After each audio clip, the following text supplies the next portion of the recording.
Hello， 大家好，我係宜家楊師奶。今條片又返嚟區區10幾蚊揾食篇。今次真係俾我揾到10蚊一餐，仲可以係一個人的浪漫，全日供應。究竟有乜嘢食？另外仲有2人同行，每人只係15蚊，已經連稅，可以食到 lunch buffet。究竟邊度咁平？有啲乜嘢食？我哋一齊去片睇下啦。今次介紹邊區？一樣係 Coquitlam 高貴林。首先係呢間韓式餐廳，入到去見到裝修都唔錯，好整齊乾淨。問過侍應，呢個餐係全日供應，逢星期一至到日都有10蚊一餐。先試咗星期一嘅大醬湯，一齊睇下熱辣辣嘅湯有啲乜嘢配料。有海鮮菇、洋蔥、蘿蔔，仲有豆腐粒同肉粒。我嗰碗睇落去都唔錯，不過睇埋楊生嗰碗，湯料都比較少，真係唔多吸引。配菜總共有3種，食完仲可以添加。我覺得味道就普通，冇乜大嘅驚喜。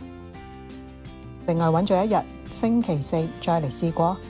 今次試嘅係韓式牛肉雜菜拌飯，拌菜一樣係3小碟，可能係價錢平，所以就唔係用熱嘅石鍋上，加隻煎蛋喺上面，賣相都好睇啲。睇下碗飯仲有啲乜嘢餸先，有芽菜、金筍絲、青瓜絲、蘿蔔絲，仲有醃咗嘅冬菇。可惜唔係一片片嘅牛肉，而係免治牛肉碎。免治牛肉碎比較少，我覺得好過上次嘅大醬湯。10蚊一個餐，仲平過 food court。雖然主菜嘅餸料唔算太多，不過可以添加配菜，咁平嘅價錢一試無妨。跟住介紹連稅只需15蚊就可以食到嘅 lunch buffet 印度餐廳 Bombay。最近喺 IG 見到呢個 post， 第2位客人只需半價，咁即係30蚊2位，咁嘅價錢點都要試下嘅。餐廳夠大寬敞，而且仲有好多印度嘅掛畫，光猛又乾淨。印度菜buffet咁特別，睇下有乜嘢食。首先見到印度薄餅腩，另一邊仲有印度嘅薄脆，呢個比較鹹。呢邊開始有飯，上邊係印度炸雜菜。Masala， 當日肉類只係有雞，不過有3款：咖喱雞、辣雞同牛油雞。最後見到有2款沙律，一啲嘅醬汁，仲有甜品，右上角係乳酪同埋西瓜。每樣攞少少試下先。我加咗乳酪同沙律一齊食，清淡又爽口。香炸雜菜粉漿厚咗少少。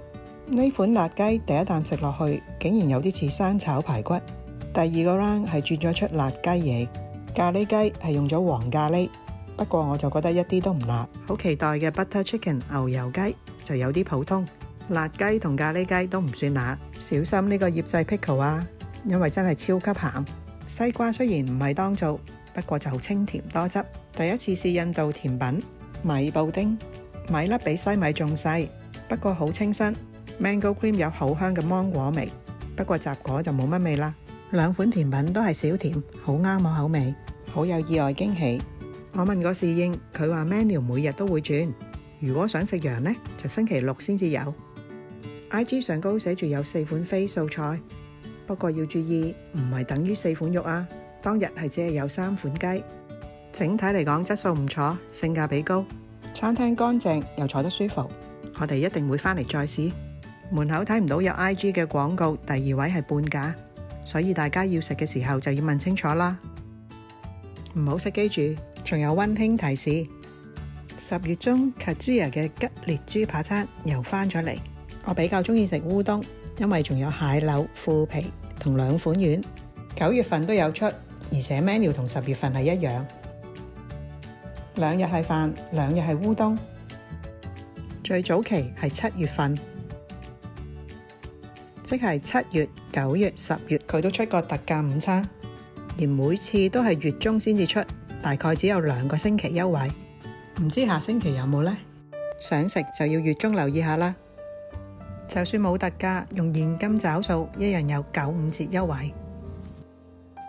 區區10幾蚊嘅 lunch special，食物質素同各方面，我覺得暫時係吉列豬扒最穩定，而且性價比十分高。生意難做，揾食艱難。如果大家揾到其他平靚正嘅美食，歡迎留言話我知。未訂閱嘅朋友請先撳個鐘仔，睇完條片記得俾個 like 支持下楊師奶。我哋下條片見啦，拜拜。